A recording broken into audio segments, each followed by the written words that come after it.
Picture this. You've just been fired in the most humiliating way possible, in front of your entire company. Your boss is smirking like he just won the lottery. But here's the twist. You hold the power to shut down their entire operation in less than 10 minutes. Would you do it? Well, that's exactly what happened to me. And what I did next? It changed everything. 7 years. That's how long I poured my life into building something extraordinary. While everyone else was going home at 5, I was pulling 18-hour days. While they were enjoying holidays with their families, I was debugging code and fixing critical systems that kept our company alive. I wasn't just any employee. I was the architect behind our flagship product, a revolutionary logistics management system that powered major corporations worldwide. Without exaggeration, this system was the heartbeat of our company. Remove it, and everything would collapse like a house of cards. But here's where it gets interesting.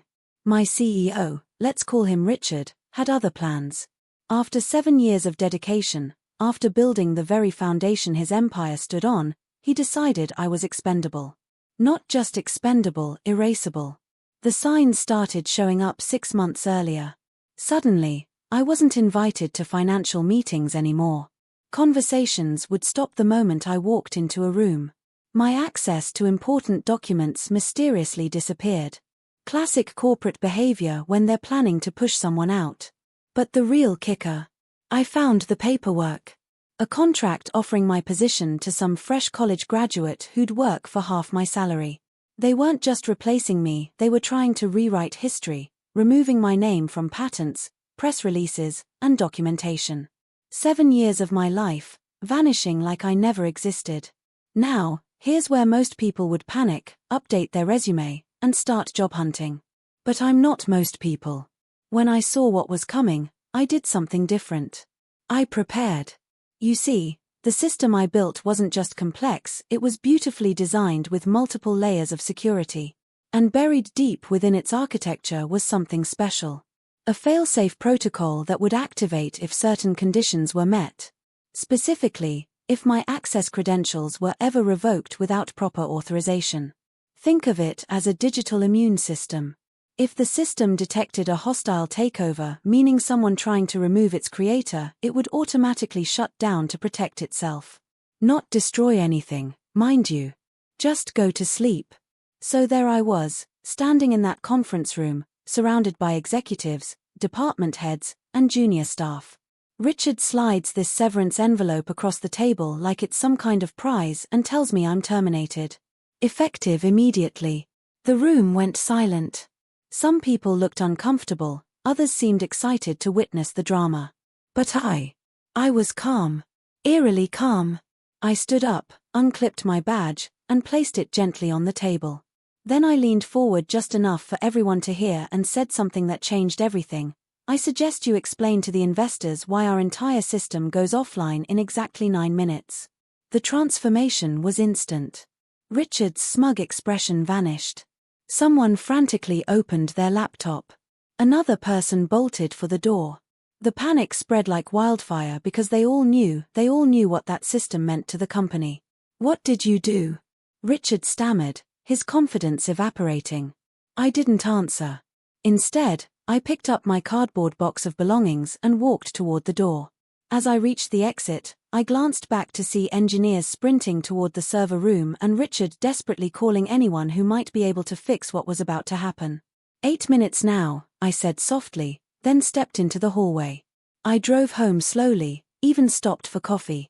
While I was chatting with the barista about her weekend plans, chaos was erupting back at the office.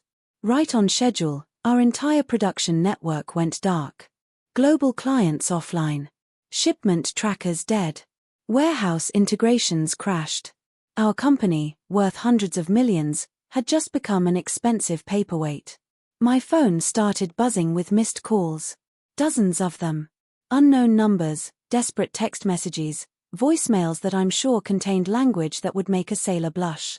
But I wasn't panicking. I was watching Netflix. An hour later, there's frantic knocking at my door. It's our operations director and the head of technology, both looking like they'd seen a ghost. They're begging me to come in, to fix everything, to save the company. But here's the thing about leverage: once you have it, you get to set the terms. I opened my laptop and showed them the dashboard.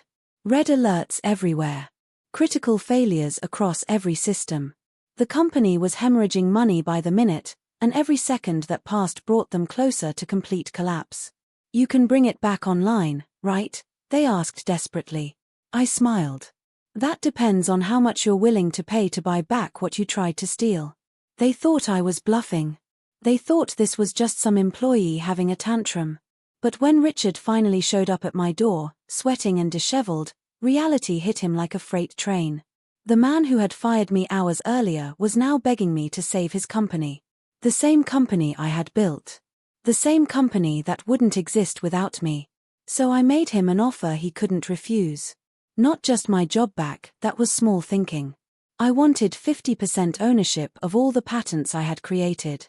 I wanted a permanent seat on the board of directors. I wanted $15 million in compensation for their attempted betrayal. And I wanted a public acknowledgement that I was the sole architect of their success. "You're insane," he said. "That's theft." I laughed. "No, Richard. Theft is what you tried to do. This is justice." He had no choice. With every minute that passed, the company was losing more money, more clients, more credibility. Investors were calling. Lawyers were circling. The media was starting to ask questions. He signed the papers. The next morning, I walked back into that building. But this time, I wasn't walking in as an employee. I was walking in as an owner. As a board member. As someone who had just proven that you can't erase the person who built your empire. The story doesn't end there, though. Word spread fast about what had happened. Within hours, I was getting calls from other companies, from investors, from people who had witnessed the most epic workplace revenge in corporate history. But the real twist. 3 days later, I got a call from someone claiming to represent a private equity firm. They wanted to buy my system for 9 figures. When I refused, they made it clear this wasn't really a request. Turns out, Richard wasn't acting alone. He was being backed by a massive investment group that had been quietly trying to monopolize the logistics software market. They had orchestrated everything: the firing, the attempted erasure, the hostile takeover. They thought they could intimidate me. They thought they could steal what I had built through corporate espionage and cyber attacks. They were wrong. I traced their digital footprints, exposed their entire operation, and sent the evidence to the FBI, the SEC, and every major tech publication. By the end of the week, they were front-page news for all the wrong reasons. The company's stock didn't crash, it soared. Investors realized the problem wasn't the product, it was the parasites trying to steal it. And me. I went from being a fired employee to being the face of standing up against corporate bullying. Here's what I learned from this experience: your value isn't determined by what others think you're worth. It's determined by what you know you're worth. I spent 7 years building something incredible, and when they tried to take it away from me, I was ready. The system I built wasn't just code, it was protection. The failsafe wasn't just a security measure, it was insurance. And the knowledge I gained wasn't just technical expertise, it was power. They tried to make me disappear, but instead, they made me unstoppable. So the next time someone tries to underestimate you, remember this story. Remember that the person who builds the foundation gets to decide how strong it is. And sometimes, the best revenge isn't getting mad, it's getting even. If this story inspired you to value your own worth and never let anyone diminish your contributions, smash that like button. Subscribe for more incredible stories of people who refused to be underestimated. And drop a comment below: have you ever had to stand up for yourself in a situation like this? I'd love to hear your story. Because at the end of the day, your greatest asset isn't what you own, it's what you know. And knowledge. That's something no one can take away from you. Until next time, remember, you're more powerful than you think.